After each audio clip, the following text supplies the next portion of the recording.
Akala ni Marcus ay nagkamali lang siya nang makitang pumayat nga ang dating nobya. Totoo pala ito dahil may sakit nga ito. Pati ang dating makapal nitong buhok ay manipis na rin ngayon, epekto ng chemotherapy. At laking gulat ng binata nang tinanggal nito ang nakakabit nitong buhok. Wig lang pala ang nakasuot kay Micaela. Nabibilang na lamang ang mga hibla ng kanyang buhok. Sa isang bahagi ng kanyang ulo ay may peklat iyon. Ayon sa dalaga, sinubukan ng mga doktor na gawin ang lahat para maagapan ang sakit niya, pero wala talagang pag-asa at may taning na ang kanyang buhay. Maswerte na daw siya kapag aabutin pa ito ng 7 buwan. Biglang napalitan ng awa ang naramdaman ni Marcus para sa dating nobya, pero naisip pa rin niya si Abby. Napakalaki ng kasalanan niya dito. Hindi niya pinakinggan ang paliwanag ng dalaga noon. Nagpadala siya sa kanyang puot at pagkabigo at pinarusahan niya ang dalaga na wala namang kasalanan. Dahil sa labis na sakit na dulot ng pag-iwan sa kanya ni Micaela, ay nabalot siya ng paghiganti at buong paniniwalang si Abby ang sumira ng kanilang relasyon ng kasintahan. Samantalang kung tutuusin pala, ay talagang nangyayari pa rin ang paghiwalay nila ni Micaela. Si Abby pa mismo ang gumawa ng paraan para muli sila magkaharap ni Micaela para sa kaliligayan niya. Kung alam lang ni Abby na maligaya ng binata na kasama siya dahil sapat na sa kanya ang isang Abby. At matagal nang tapos ang sa kanila ng dating nobya. Pero huli na ang lahat. Wala na si Abby sa buhay niya at walang dahilan para magtanim siya ng sama ng loob kay Micaela dahil ngayon siya nito mas kailangan. Sumama rin si Celia sa kanila ng ama at ang 4 nilang gwardya. Para siyang prinsesa na sinusubaybayan ng mga sundalo. Natulog ang dalaga sa bisig ng kanyang ama habang nasa biyahe ang mga ito. Para siyang bumalik sa pagiging bata na ayaw mawalay sa pagkakayakap ng ama niya. Nakangiti naman si Manuel habang matandang pinagmamasdan nito ang anak. Pinaghalo ang kanilang mukha ni Linda sa kanyang anak. At tulad ng ina nito, ay agad niyang napansing mabait ang dalaga at mababa ang kanyang kalooban. Sa unang araw niya sa kanilang mansyon, naging kaibigan niya agad ang kanilang mga kasambahay at mga gwardya. Hindi ikinilaki ng kanyang ulo ang kanyang pagiging prinsesa ng mga Ruiz. Papa, bakit po?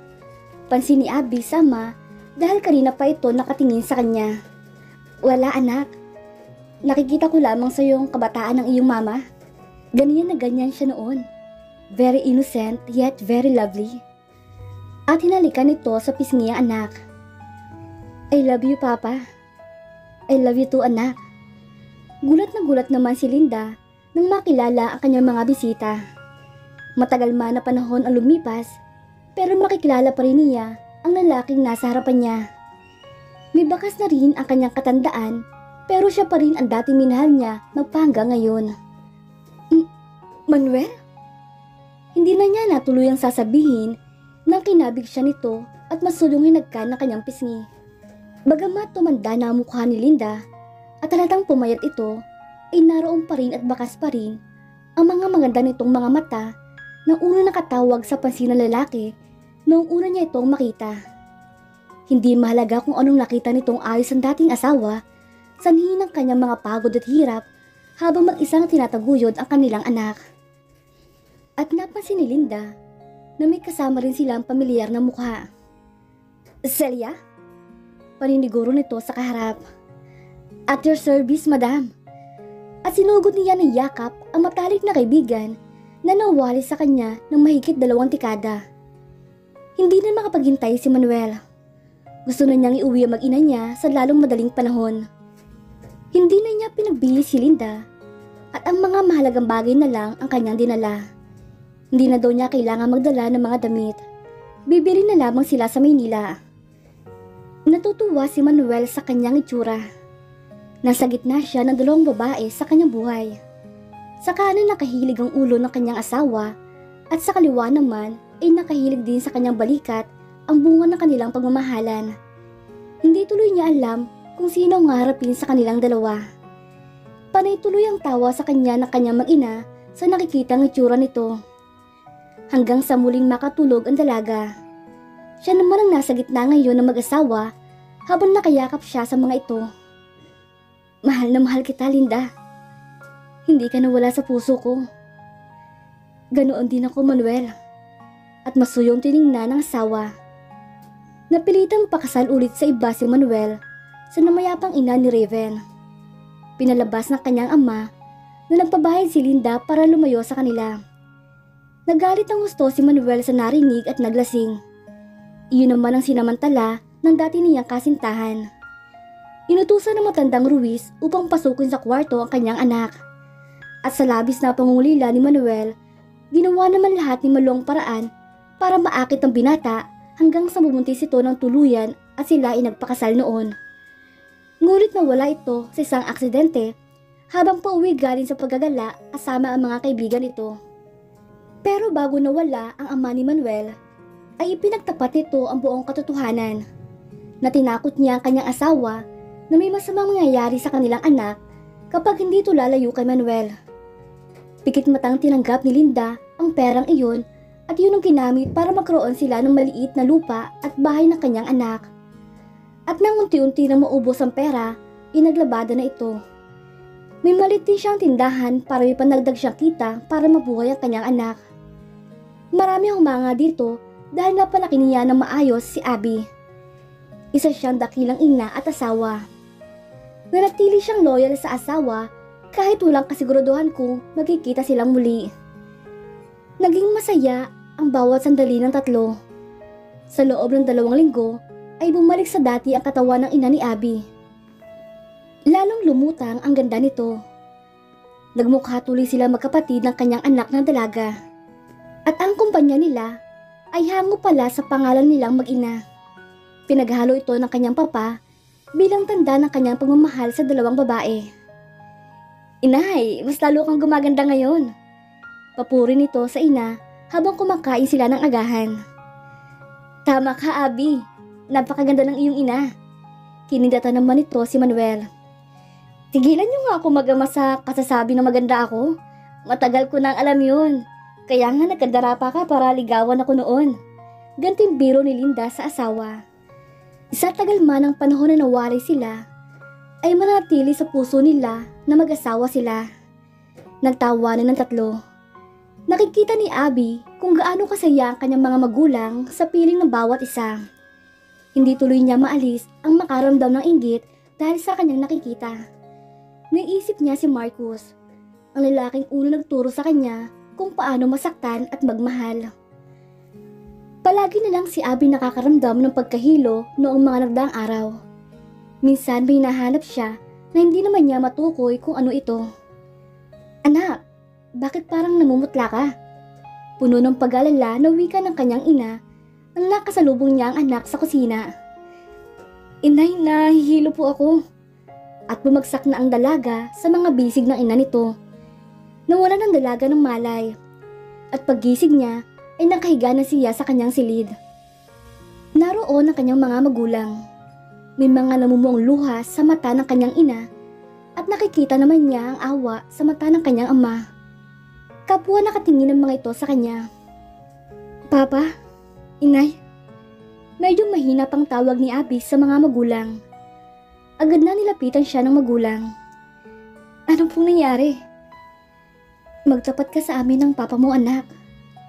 May iba pa ba nangyari sa'yo noong naglagi ka dito ng 3 buwan bago kayo nagtapo ng iyong ama?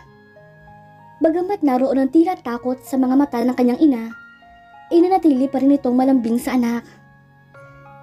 Bakit niyo po tinatanong ang mga bagay na iyan, Inay? Nalilito na saad ang dalaga.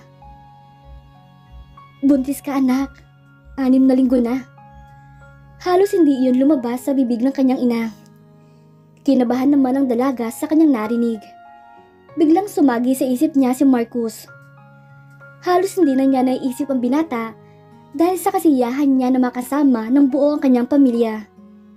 Hindi pala siya gumagamit ng proteksyon noon habang kasama niya ang binata. Hindi siya makatingin ng diretso sa mga magulang. Kusa naglandas ang kanyang mga luha. Napakalaking kahiyan nito lalo na sa kanyang ama. Ano na lamang sasabihin ng mga katulong nila sa mahigpit na pinagbabawal ng kanyang ama ay anak pa mismo ang gumawa. Don't cry, iha. Kung iniisip mong galit kami ng iyong ina, nagkakamali ka. Hindi namin magagawa yun sa iyo, anak. Nilapitan siya ng ama at hinaplos nito ang kanyang buhok. Patawad po, Papa. Inay, sorry po talaga. Tapos na yun, anak. Kung hindi ka pa ready na sabihin kung paano at sino ang ama ng apo namin, ayos lang yun. Dahil ang mahalaga, masaya kami. Sambit ng ina nito. Napakabait ng kanyang mga magulang. At alam niyang, kahit hindi niya muna sasabihin ang totoong nangyari, ay hindi nangungulit ang mga ito. At kung sasabihin man niya ang naging kapalaran niya, ay sigurado siyang maintindihan siya ng mga ito.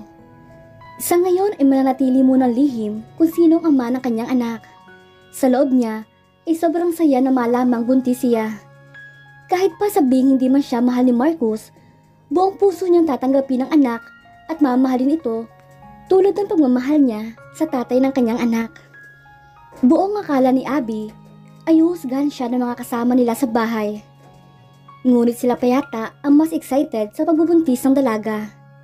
Hindi pa man halata ang kanyang tiyan, ay hinahawakan nila ang mga ito at panay ang birong malakas na daw sumipa ang baby.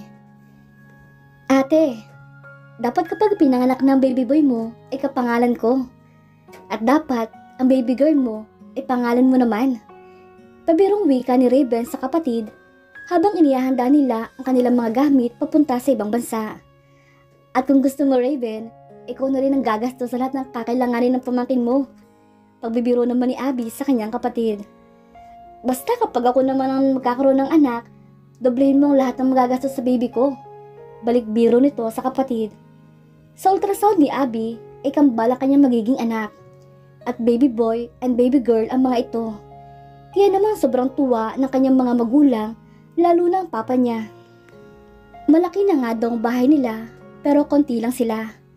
At ilang buwan na lamang, ay madadagdagan na sila ng 2. At may naisip na rin siyang pangalan at syempre, isusunod niya sa makulit na kapatid at sa kanya.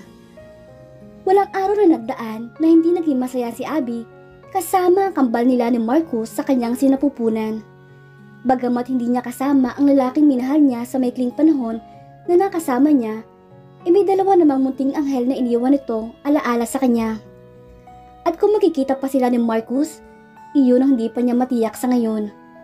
Isa pang gusto ng kapatid, dapat daw hindi tito ang tawag ng mga bata sa kanya paglaki. Dapat daw ay daddy para mas close sila nito.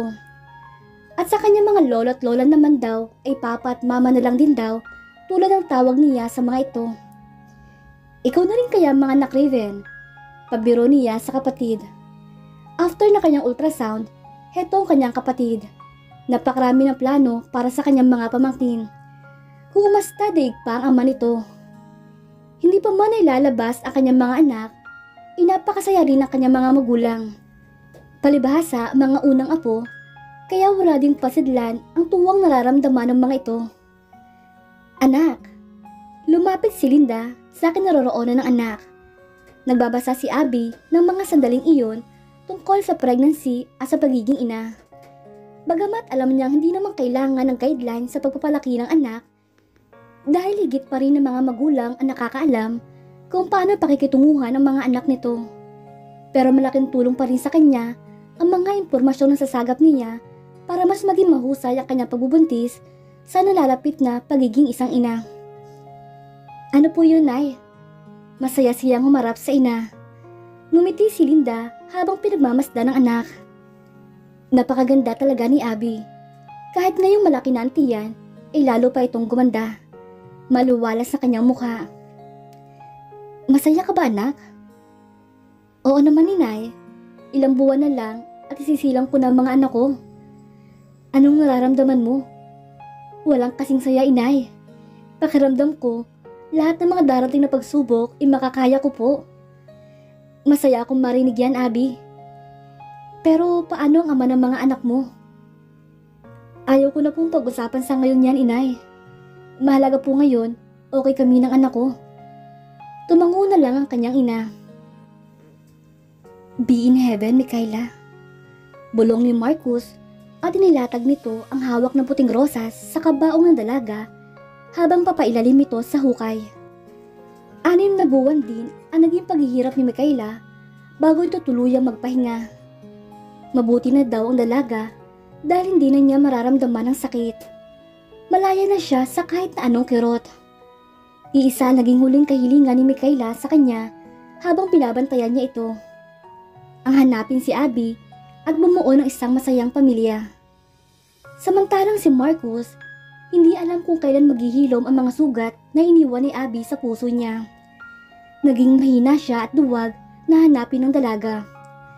Sa laki ng kasalanan niya, ay tiyak nitong itatakwil lang siya ni Abby. Alam niyang kinamumuhian siya ng dalaga dahil sa parusang iginawad niya dito na wala namang sapat na basihan. Kailangan niya rin ngayong pagbayaran ang lahat ng kanyang ginawa. Pupunta siya sa abroad para makataka sa sakit. Gusto ng mami niya na ang mismong anak ang papalit sa kanyang trabaho. Gusto ng kanyang ina na mag-enjoy na sa kanyang buhay. Ayaw sana ni Marcus na magtrabaho sa ibang bansa dahil may stable job naman siya dito at hindi niya kailangan ng maraming salapi. Iisa lang ang hangad niya, kundi si Abby. Tuluyan na nga niyang binitawan ang trabaho nito sa sariling kumpanya. Dahil kapag nasa Pilipinas lang siya, ay muli magbabalik ang mga laala ng dalaga. Mas lalo lamang siyang masasaktan. Sa bagay, kahit hindi na siya nasa pwesto para mamahala, ay malaki ang tiwala niya sa kanilang mga tauhan. Exciting din naman ang kanyang trabaho. To think na mas maganda pala ang magtrabaho kung iba nagmamay-ari. Mas kaunti ang pressure, mas maraming experiences at relaxing moments. Kapag tapos na ang trabaho, pwede na magpahinga. Samantalang, kung ikaw mismo ang nagmamay-ari, palaging kulang ang tulog dahil sa malalim na pag-iisip. Ilang taon pa ang matuling lumipas. Wala rin naitulong ang pangingibang bansa ni Marcus. Maraming magandang dalaga sa Dubai. Pero mas may higit na maganda sa kanyang paningin. Uuwi na lamang siya para ipagpatuloy ang trabaho niya sa Pilipinas. Naging matalik niyang kaibigan ang mismo nagmamay-ari ng isang kumpanya at nang nagpaalam siya, ay agad siyang nirekomenda sa kaibigan nitong nagmamay-ari din ng pagawaan ng mga gintong alahas dahil sayang naman daw kung hindi niya ito magamit sa sariling bayan. Ako pala si Raven. Naglahad ng kamay ang katabi niya sa eroplano. Marcus pare. At tinanggap niya ang palad ng katabi. Mas maganda rin minsan na may nakakausap habang nasa biyahe. Talaga? Kapangalan natin pareho ang mga baby namin sa bahay. Nagumpisa na ang binata sa kakadaldal sa kanya. Kung hindi lang engaged si Raven sa kasintahan nito, ay mapagkakamalan nitong Becky. Dahil daig pa ang babae kapag nagumpisa na ito sa pagsasalita. Really? What a coincidence. Yun lang naisagot ni Marcus sa kanyang katabi. His name is Marcus Raven. He's a cute guy. Ang totoo, kambal sila. Yung girl ay hango naman sa pangalan ng kanilang ina. Si Mandy Amelia. Napaka-cute nila. Tulad ko at ng mami niya. She's very pretty kasi. Kaya pogi at maganda mga anak. Sila palang susundo sa akin sa airport. Ipapakilala kita. Nakangiti pa na saad ni Raven. I'm glad. How I wish I can meet them. Ewan ang binata kung bakit pagkarinig sa mga bata ay gusto niya silang makilala at hindi niya alam kung bakit lumakas ang tibok ng puso niya. Panay ang kwento ni Raven tungkol sa kanyang mga pamangkin. Hindi naman maalis na mainggit ni Marcus sa katabi. Sa mga kwento nito ay halatang close sila ng mga bata. Dahil lahat ng detalye tungkol dito ay kabisado niya. Samantalang siya, still single pa din. Pamula kasi nang umalis si Abby sa kanya nang walang paalam, ay hindi na siya muli nagmahal. Nawalan siya ng interes na makipagkilala sa mga dalaga. At hanggang ngayon, ay umaasa pa rin na magkikita sila ng dalaga. At isa iyon sa plano niya kung bakit niya pinilit ang ina na umuwi na siya at dito na lang maghanap ng trabaho. Mami, ang tagal naman ni Daddy Raven. Reklamo ni Marco sa ina. 3 taon na ito mahigit. Tulad ng tiyuhin nito, ay wala rin preno sa pagsasalita. Kaya naman kapag nagbabakasyon ng kapatid niya, ay boses lang nilang dalawa ang naririnig sa loob ng bahay. Malapit na anak, be patient. Pakiusap ni Abby sa anak. Si Kuya Marcos talaga, palagi ka nagrereklamo. Wika ni Mandy sa kanyang kapatid. Nauna kasing lumabas yung Marcos, kaya kuya ang tawag sa kanya nito. She's very proud single mom to Marcos Raven and Mandy Amelia dahil bibo ang kanyang mga anak. Kaya naman, madalas sa kanyang butik ay dinudumog ang mga bata para makausap ang mga ito. At kung ang tanong kung nasaan ang daddy nila, ay si Marcos agad ang sumasagot sa mga ito. Maiksi lang itong sasagot. My daddy Raven is in Dubai. My true daddy, sabi ni mama, malapit na namin siyang makilala. Parang kailan lang, noong isinilang niya ang mga anak. And now Marcos is a small man and someday, ang anak rin na magtatanggol sa kanya. And Mandy is very pretty habang lumalaki ito. Para niyang replika noong bata pa siya. Mahal na mahal siya ng kanyang mga anak at tuwing tinititigan niya ang mga ito ay hindi niya maiwasang hindi isipin ang isang taong minahal niya at hanggang ngayon ay naroon pa rin ito sa kanyang puso. The looks reminded their true father. Pareho sila ni Marcos na mga mata at mga labi. Ang hugis na mukha ang nakuha ng anak sa kanya. And the rest kay Marcos na. At si Mandy naman, ang ilong lang at hugis na mukha ng ama ang nakuha nito at lahat na ay sa kanya. Mas kamukha ni Marcos ang lalaking anak at si Abby naman, siya naman ang kamukha ng anak niyang babae. Muli na kaya magkita sina Marcos at Abby? At ano magiging reaksyon ni Marcos pag nalaman nito meron siyang mga anak? At dito na po nagtatapos ang kabanata ng ating kwento. Please like, share, subscribe for more updates. Maraming salamat po.